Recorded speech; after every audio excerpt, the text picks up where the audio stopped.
Indian mythology is far more than simple tales of good versus evil. If one looks closely, every character has a deeper story, full of meaning and lessons. Ravana, often seen as the villain of the Ramayana, was not just a demon king. His story is one of power, knowledge, devotion, and ultimately, downfall. But why did he become the feared antagonist? The answer lies in the delicate balance of the universe. Good and evil must coexist, and Ravana played a crucial role in maintaining that balance. Ravana was not just an ordinary demon, he had both divine and demonic heritage. He was the grandson of the great sage Pulastya and the son of sage Vishrava and Kakashi, an Asura demon. This made him half Brahman, sage, and half Rakshasa, demon, a rare combination of wisdom and power. From a young age, Ravana displayed extraordinary intelligence. He was a brilliant scholar, an expert in warfare, and a master musician who played the veena beautifully. Despite being known as a demon with 10 heads, he wasn't born that way. His 10 heads were the result of a great penance. Ravana was a devoted follower of Lord Shiva. He once attempted to lift Mount Kailash, the home of Shiva, in a display of strength. But Lord Shiva pressed the mountain down with his toe, trapping Ravana's hands beneath it. Helpless, Ravana sang praises of Shiva with such devotion that the god forgave him. Impressed by his dedication, Shiva performed the fierce Tandav dance, and the hymn Ravana sang came to be known as the Shiva Tandav Stotram, one of the most powerful hymns in Hinduism. Seeking more power and wisdom, Ravana performed an intense penance by sacrificing his own heads one by one. But each time he cut off a head, another grew back.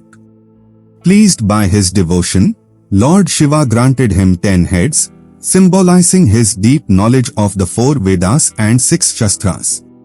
From that day, he was called Dashmukha, the 10-headed one.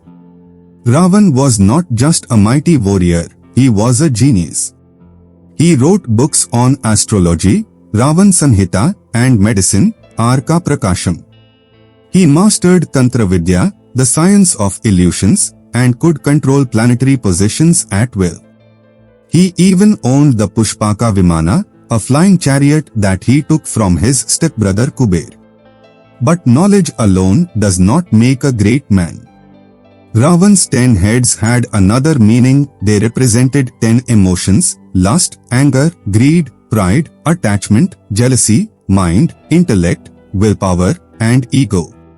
While wisdom, intellect, should guide a person's actions, Ravana allowed his other emotions to take control, leading to his downfall. Once, the wise king Mahabali advised Ravana to let go of the 9 negative emotions and keep only his intellect. But Ravana disagreed. He believed all emotions made him complete.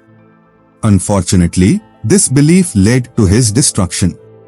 His desires overpowered his wisdom, and his ego blinded him.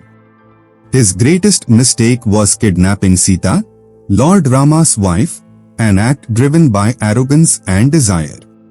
This led to a great war where Ravana, despite all his power and knowledge, was defeated.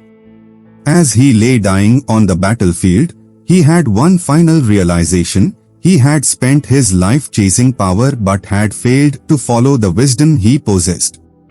His uncontrolled emotions had not just destroyed him but also his entire kingdom of Lanka. Ravana's story is a powerful reminder that knowledge alone is not enough. A person must have control over their emotions and desires. Ravana had the intelligence to be one of the greatest beings in history, yet he allowed his ego and emotions to rule him, leading to his downfall. Even today, Ravana is both feared and respected. Some worship him for his wisdom and devotion to Shiva, while others see him as a warning of how power and uncontrolled desires can lead to destruction. His story teaches us that true greatness lies not in strength or knowledge alone, but in how we use it.